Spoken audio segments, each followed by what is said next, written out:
you're a passenger, you don't have to identify. Hey, you are now breaking the law. You're interfering. Okay, give me your ID. You've interfered with an investigation. If you refuse to give me your ID, you're going to jail. Why are we sitting on a case where a man was found not guilty?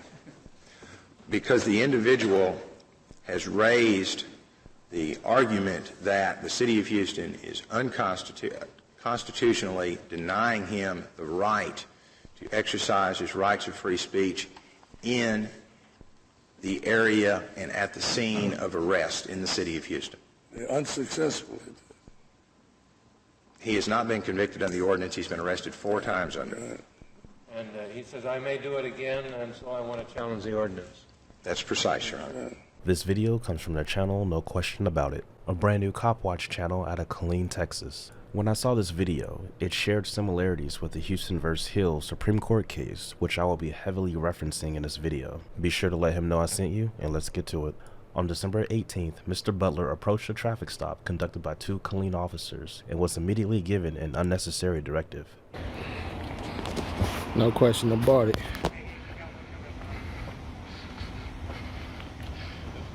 Do me a favor, big man. Do me a favor, just stay right there by the business, okay?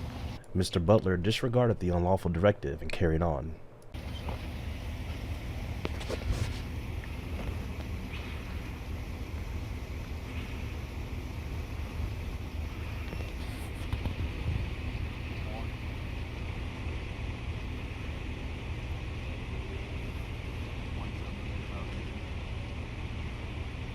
If you're a passenger, you don't have to identify. Hey, you are now breaking the law. You're interfering with the traffic. Voice alone can't be deemed interference. Okay, yes, it is interference. You think you Voice know the law, alone you're can't gonna be. go to What's your jail name and behind badge it, okay? number? It's printed on my shirt. Move out Are of the you way. trying to intimidate me? I'm not trying to intimidate you. So I'm why are letting you know so the close law. to me? Okay, give me your ID. You've interfered with an investigation. If you refuse to give me You your funny ID, as you're going hell. to jail. Houston v. Hill is somewhat similar. For comparison, here is a clip from the oral argument from the Supreme Court. Late one evening, early in the morning, in 1982, Officer James Kelly of the Houston Police Department and his partner were on patrol in a high-crime area of the City of Houston. While they were stopped and while Officer Kelly's partner was issuing a traffic citation, Officer Kelly observed an individual standing in the middle of a street stopping traffic. He had stopped a city bus and a number of cars. Officer Kelly approached the man and directed the man to the sidewalk in order to ensure his safety and attempt to unblock the traffic in the street. As part of his investigation, Officer Kelly had been talking to the man. As he became more involved in the investigation, the individual became erratic in his actions and started to walk away from Officer Kelly. At that point in time, Officer Kelly told the man to stop, approached the man, touched him on the shoulder to turn him around. At that point in time, Officer Kelly heard a voice from the sidewalk where a crowd was gathering. That voice was the voice of the appellee in this case, Ray Hill. Mr. Hill yelled at Officer Kelly, told him to leave the man alone. He hadn't done anything wrong. Officer Kelly continued to speak to the man. He continued with his investigation. Ray Hill also continued. He continued to yell at Officer Kelly in a loud and boisterous voice. Leave him alone. Why don't you pick on somebody your own size? Mr. Hill yelled. Officer Kelly then asked Hill if he was interrupting him in his capacity as a police officer. Mr. Hill replied, yes. Why don't you pick on somebody my size? At that point in time, Officer Kelly, being concerned with the gathering crowd, concerned about the possibility of violence, and feeling that Ray Hill was baiting him and challenging him and interrupting him in his investigation, arrested Mr. Hill and charged him with the violation of the ordinance at issue here. The precise wording of the ordinance at issue here is, it shall be unlawful for any person to assault, strike, or in any manner oppose, molest, abuse, or interrupt any policeman in the execution of his duty or any person summoned to aid in making an arrest. Hill was found not guilty during trial court and sued in federal court, where it was held that the ordinance was not unconstitutionally vague or overbroad on its face, but the Fifth Circuit of Appeals took it under in bank consideration and reversed that decision. They took it under in bank consideration and held 8-7 that Mr. Hill had standing and that the ordinance was overbroad. Well, now that he's created all of this havoc, can we expect him to be released? Well, Your Honor, the ordinance Couldn't we just drop the case and get it over with? I don't think so, Justice Marshall. I think that there's a legitimate interest that a city has in protecting its police officers while they are involved in investigations from interference and interruption.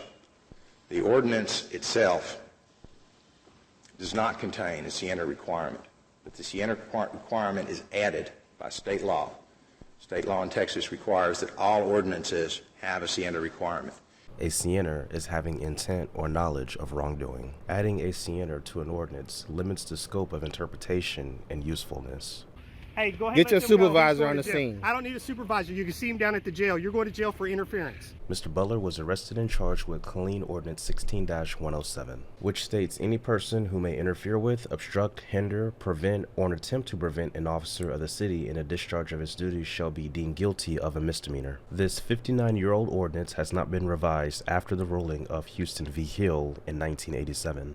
For reference, the state of Texas used a Siena requirement with criminal negligence to distinguish whether it could be applied in certain situations. One can argue the way Colleen's interference ordinance stands is overbroad on its face and can be misused or abused if the opportunity presented itself. Siena requires that you have an intent to interrupt the officer. If you do not, whatever that means. If you do not have an intent to interfere with an officer, Whatever interfere with the officer means. Interfere with the officer means to interrupt him during the course of his duties. Yes, whatever a court later finds to constitute an interruption. But you certainly, by reason of the state's Siena requirement, you do not have to know that you're violating the law, do you?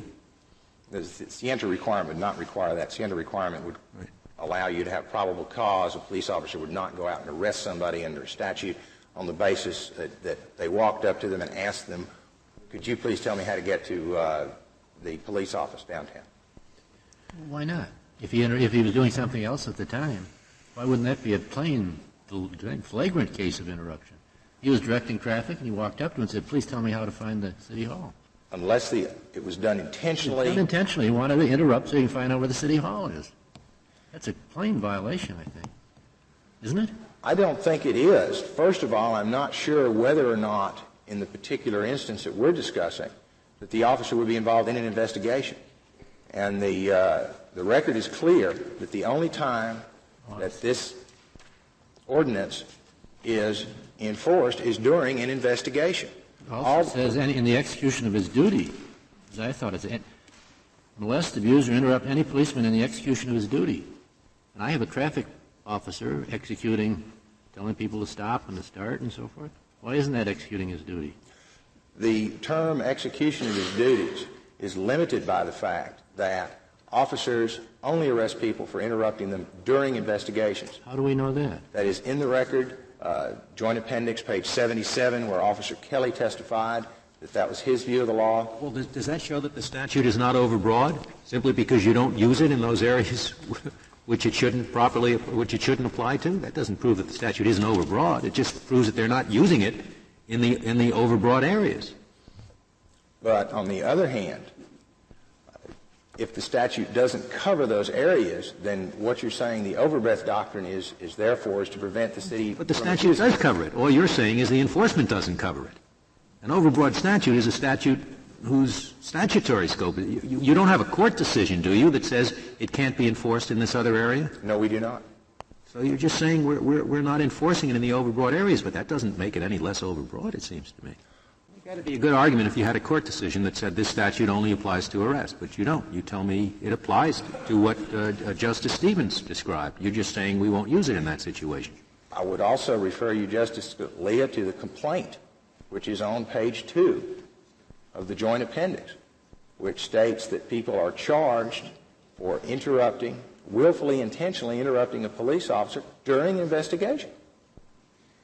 Mr. Collins, the ordinance is broad. There's no question about this.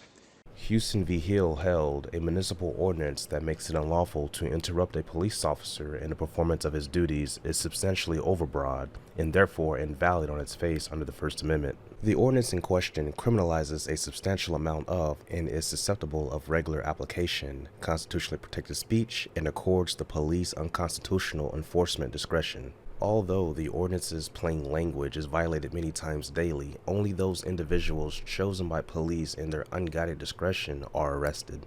Moreover, although speech might be prohibited if it consists of fighting words that by their very utterance inflict injury or tend to incite an immediate breach of peace, the ordinance in question is not limited to such expressions, but broadly applies to speech that in any manner interrupts any policeman, and thereby impermissibly infringes the constitutionally protected freedom of individuals verbally to oppose or challenge police action. Those who do not learn from history are doomed to repeat it.